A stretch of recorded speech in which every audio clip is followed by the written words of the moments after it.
नमस्कार दोस्तों, डेट है आज की 1 जुलाई 2020 और स्वागत है आपका प्रीलिम बूस्टर न्यूज़ डिस्कशन में। सबसे पहले इंपॉर्टेंट आर्टिकल खोलुंगचू हाइडल प्रोजेक्ट के बारे में है। क्या कंटेस्ट है? इंडिया और भूटान ने एक कंसेशनल एग्रीमेंट साइन किया है इस हाइडल प्रोजेक्ट के कंस्ट्रक्शन के लिए। ये देखो रन ऑफ रिवर प्रोजेक्ट है। आप बताइए रन ऑफ रिवर प्रोजेक्ट कौन से प्रोजेक्ट होते हैं? देखो, run of the river project वो प्रोजेक्ट होते हैं जिसमें या तो बिल्कुल भी पानी स्टोर नहीं होता या फिर बिल्कुल थोड़ा बहुत बिल्कुल कम पानी स्टोर होता है। ऐसे प्रोजेक्ट्स को कहा जाता है run of the river project.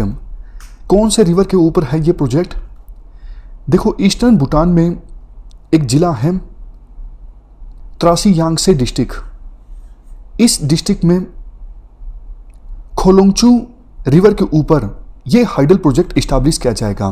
फिर से बोलता हूँ, खोलुंगचू रिवर के ऊपर ये प्रोजेक्ट इस्टेब्लिश किया जाएगा, इसीलिए प्रोजेक्ट का नाम है खोलुंगचू हाइडल प्रोजेक्ट। कहाँ पर है? ईस्टर्न भूटान में। और इसी को कंस्ट्रक्ट करने के लिए इंडिया और भूटान के बीच एक कंसेशनल एग्रीमेंट साइन हुआ है। कौन इस एग्रीमेंट को इम्प्लीमेंट करेगा?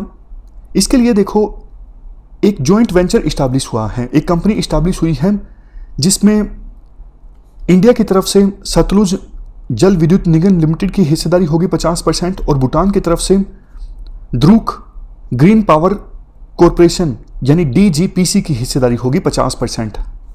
ये देखो पहली बार हुआ है। इससे पहले भूटान में कोई हाइडल प्रोजेक्ट इस्टेब्लिश किया जाता इंडिया की सहायता से तो वो गवर्नमेंट टू गवर्नमेंट एग्रीमेंट हुआ करता था, बट ये पहली बार हुआ है कि इंडिया और भूटान ने मिलके एक कंपनी इस्टेब्लिश की हो, जॉइंट वेंचर इस्टेब्लिश किया हो और वो कंपनी इस प्रोजेक्ट को इंप्लीमेंट करेगी।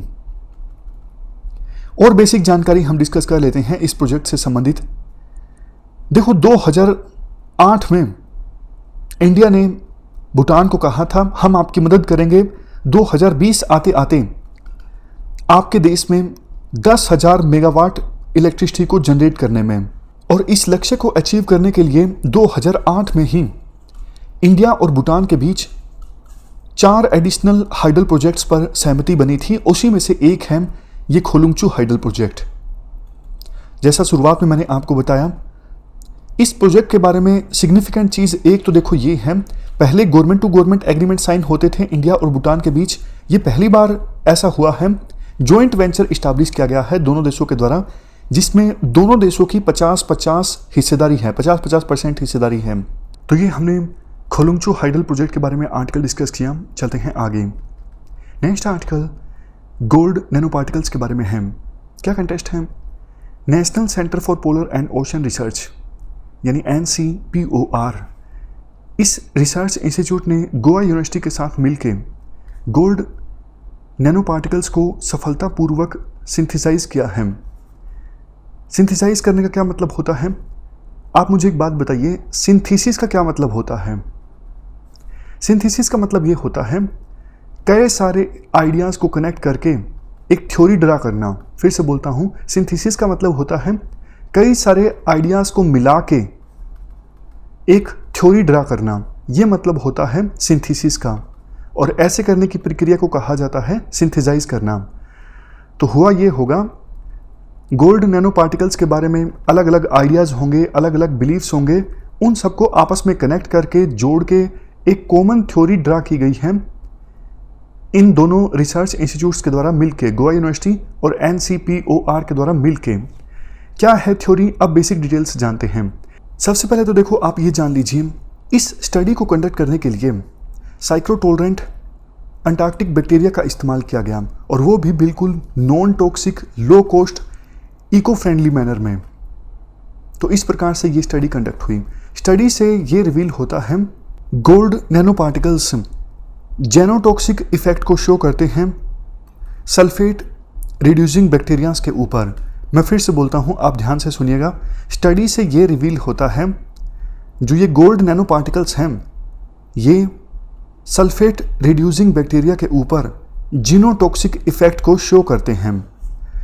अब ये जीनोटॉक्सिक इफेक्ट क्या होता है?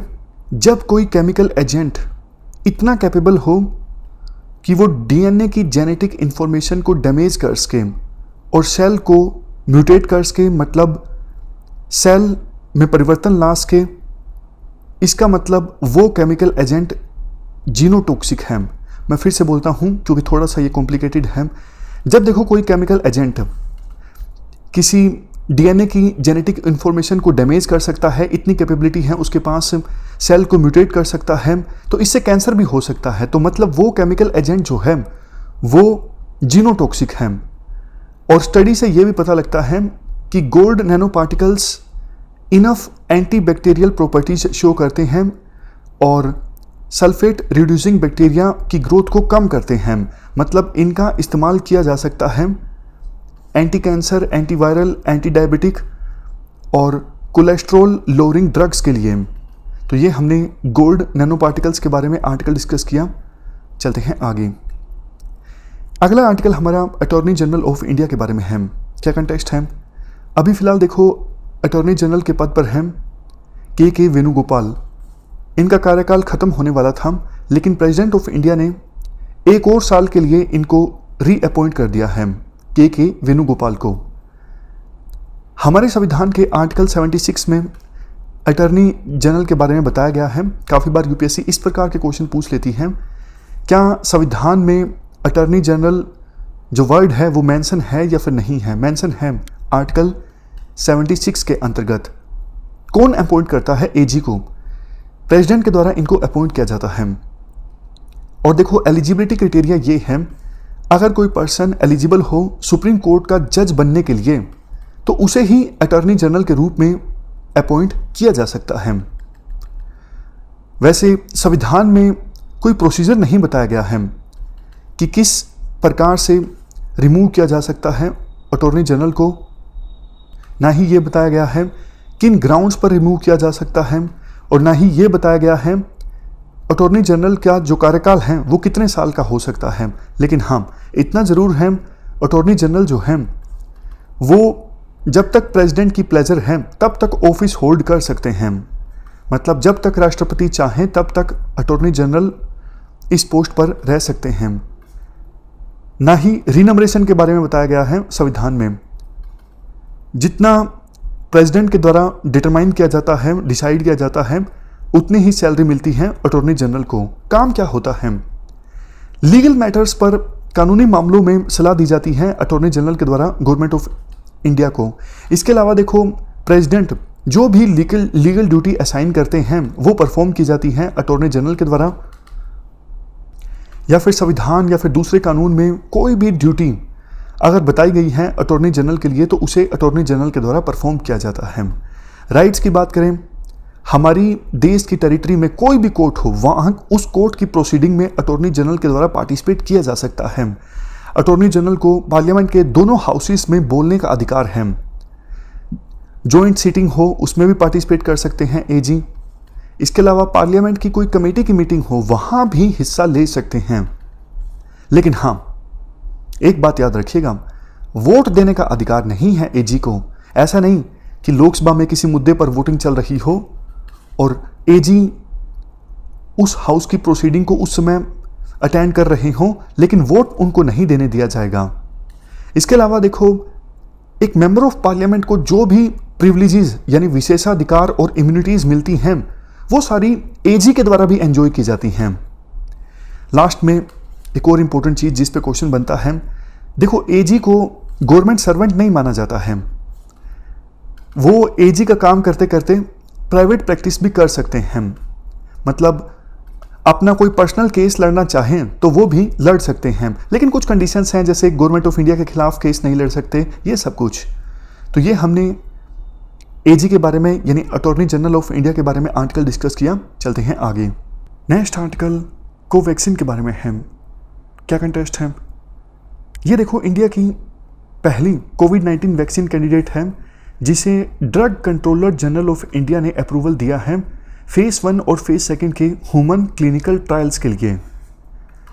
विभिन्न देशों की कई वैक्सीन्स काफ़ी आगे निकल चुकी हैं रेस में, उनको अप्रूवल मिल गया है ह्यूमन क्लिनिकल ट्रायल्स के लिए, लेकिन हमारे देश की ये पहली वैक्सीन है जिसे ह्यूमन क्लिनिकल ट्रायल्स के लिए drug controller general of India ने अप्रूवल दिया है।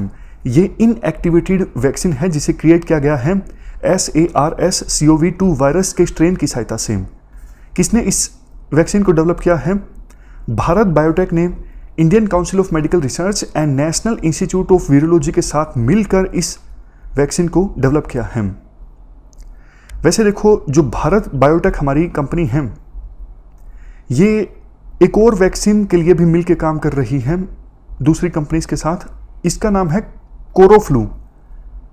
कोरोफ्लू एक नेशनल वैक्सीन है कोविड-19 के लिए और इसे डेवलप किया जा रहा है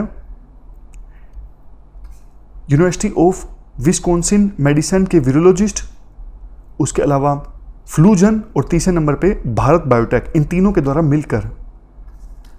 DGCI ये ministry of health and family welfare के अंतर्गत आती है, विभिन्न ड्रग्स के लिए अप्रूवल देती है ये बॉडी। चलते हैं आगे। नेक्स्ट आर्टिकल सांस्कृतिक सद्भाव मंडप के बारे में है। क्या कंटेस्ट है?